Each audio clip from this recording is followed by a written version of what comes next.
रूही बेटा, एक कप चाय बना दे। अब भी लाई बाबूजी। 1 घंटे से उठी हुई हूँ मैं, अभी तक मुझे भी चाय ना मिली है। वो माँ जी बच्चू बहुत देर से सोया ना, तो नींद ही पूरी नहीं हुई। बस बस महारानी, मुझे ना बता, जा और चाय बना के ला। जी माँ जी, बस अभी लाती हूँ।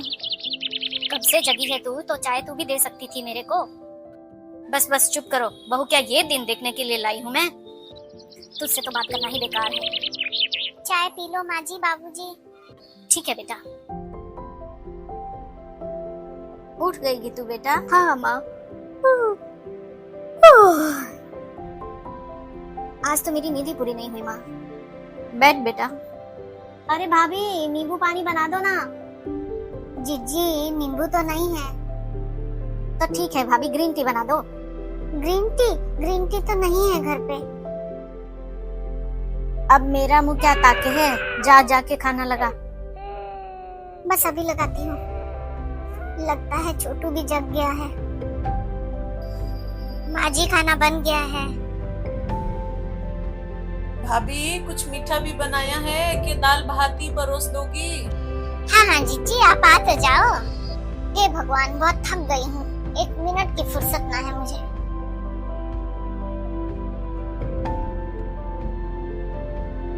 मेम साहब, कम से कम खाना खाते समय तो मोबाइल बंद कर दे। हाँ हाँ ठीक है। गीतू बेटा, 11 बजे उठकर सीधा खाने आ गई। कुछ मजा नहीं आ रहा है, सब्जी में नमक भी नहीं है। बहुत स्वादिष्ट है बहू, बहुत अच्छा खाना बना है। चने के झाड़ पे तो मत ही चढ़ाओ इसको। बस बस, जा बहू अंदर। जी माँ जी। 1.5 साल हो गया शादी किए, लेकिन अभी तक खाना ठीक से नहीं बनाती। खाना तो क्या, कोई काम ठीक से ना करे, हर काम गलत करे, हर काम गलत करे। बहू तो लाई हूँ, पर कलेजे पे ठंडक ना पड़ी है मेरे। माँ, भाई को तो एक से एक रिश्ते आ रहे थे, आपने भी ना जाने क्या पसंद कर दिया। अरे मेरी तो किस्मत ही फूटी थी जो मुझे ऐसी बहू मिली। बस अब मैं एक और शब्द ना सुनूंगा तेरे मुंह से। याद रख, तू भी कभी इस घर की बहू थी। बहू बेटी के सामने अपनी इज्जत को संभाल के रख, मैं कह देता हूँ तुझे। जैसे हमारी गीतू बेटी है, ये बहू भी किसी का बच्चा है। मैं बहुत दिनों से देख रहा हूँ तू सब नाजायज कर रही है। लो जीजी, मिठाई बनाई है। खाया मैंने, बहुत ज्यादा मीठा है। माँ जी, आप भी खाओ ना। रख दे टेबल पे उधर। जाग गया है तू? भूख लगी है? रोना नहीं, रोना नहीं। इसको ही लेके ना बैठी रहे, कपड़े का ढेर लग गया है धोने को। माँ जी, अभी मैं भी खाना खाऊंगी, उसके बाद ही मैं कपड़े धोऊंगी। देख बहू, खाना खाने के लिए पूरा दिन पड़ा है तेरे पास। अभी तू कपड़े धो, बाथरूम साफ कर, गीतू बेटी को नहाना है। आप इसे संभालना माँ जी, तब मैं काम करूंगी। अच्छा, तो मुन्ने को मैं संभालूं, तब ये महारानी काम करेगी? और कुछ काम नहीं है मुझे। माँ, मिठाई तो बहुत टेस्टी है, खाई आपने? बहुत टेस्टी है। माँ, भाभी को कह के रसमलाई भी बना देना, मुझे बहुत पसंद है। हाँ गीतू, तू चिंता मत कर, बस तू ऐश कर, ऐश। महारानी से काम लेना तो मुझे खूब आता है। तो ये सब चल रहा है इस घर में। बाबूजी, आप आओ आओ। इस घर में क्या चल रहा है, सब पर मेरी नजर है। तुम ये ना समझो कि तुम यहाँ बैठ के क्या कर रही हो मुझे पता नहीं है।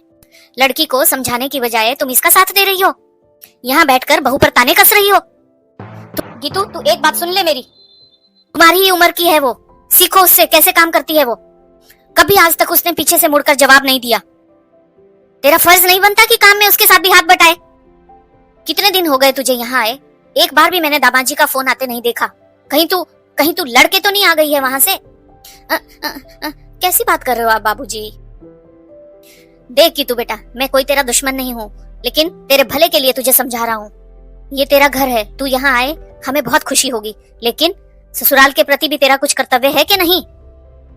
अभी के अभी दामाद जी को यहाँ बुला, और अगर वो नहीं आते तो शाम को मैं रोहन से कहूंगा वो तुझे ससुराल छोड़ के आए। और हाँ, इस घर के दरवाजे तेरे लिए हमेशा खुले रहेंगे। जब तेरा मन करे तू हंसी खुशी आ और इधर रहे।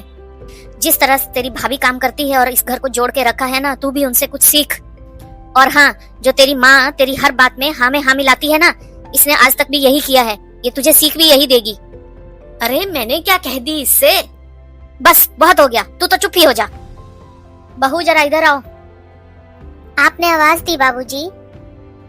हाँ बहू, शाम को गीतू बेटा अपने घर जा रही है, इसकी तैयारी कराओ। घर जा रही हो जीजी? यहीं रहो ना जीजी, मुझसे कोई भूल हो गई है क्या? नहीं नहीं भाभी, तुमसे कोई भूल ना हुई है, गलती तो मुझसे हुई है। मुझे माफ करना भाभी, मैंने तुमसे नौकरानी जैसा बिहेव किया है। नहीं नहीं जीजी, ये तुम क्या कह रही हो? जीजी, जैसे ये हमारा घर है वैसे आपका भी घर है ये। सुन लिया गीतू? हेलो दामाद जी, कैसे हो बेटा? मैं ठीक हूँ, आप लोग कैसे हैं? नीतू को आए इतने दिन हो गए, लेकिन तुम नहीं आए, कोई फोन भी नहीं आया। बेटी के साथ सब ठीक है ना बेटा? कोई झगड़ा हुआ है क्या? ऐसी कोई बात नहीं है बाबूजी। जी खुलकर बताओ, तुम भी हमारे बेटे जैसे ही है, बोलो क्या बात है? बाबूजी, बात बात पर घर छोड़ने की धमकी देती है, अपने मायके वालों का ताना देती है, भरी दोपहर सोकर उठती है, तब तक तो मैं ऑफिस भी चला जाता हूँ।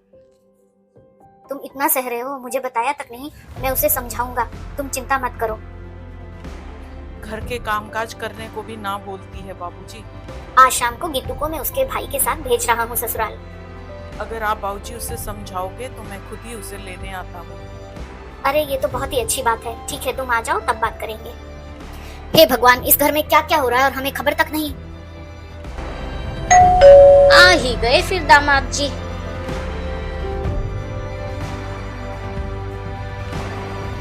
प्रणाम बाबूजी। प्रणाम माँ जी। सदा सुखी रहो बेटा। खुश रहो दामाद जी। बैठो बेटा बैठो। गीतू बेटा अपना सामान बांधो। जी बाबूजी। जीजी, खुशी से रहना, यहाँ की चिंता मत करना। हाँ भाभी, मैंने बहुत गलतियां की है, मुझे माफ कर देना। सच कहूँ तो भाभी मैं तुमसे नजरें मिलाने लायक भी नहीं हूँ। ना ना जीजी, सब ठीक है। गीतू, अगर तुम खुश हो तो चलते हैं अब। जी मैं तैयार हूँ। अच्छा बाबूजी, माँ जी, भाभी, मैं चलता हूँ। बाबूजी, मेरा घर फिर से बसा देने के लिए बहुत बहुत शुक्रिया, बहुत बहुत शुक्रिया। ठीक है गीतू बेटा, खुशी खुशी अपने घर जाओ। ठीक है, सब लोग अपना ध्यान रखना, मैं चलती हूँ। हे प्रभु, तेरा लाख लाख शुक्र है, तूने 2 घर टूटने से बचा दिए। धन्यवाद प्रभु, धन्यवाद।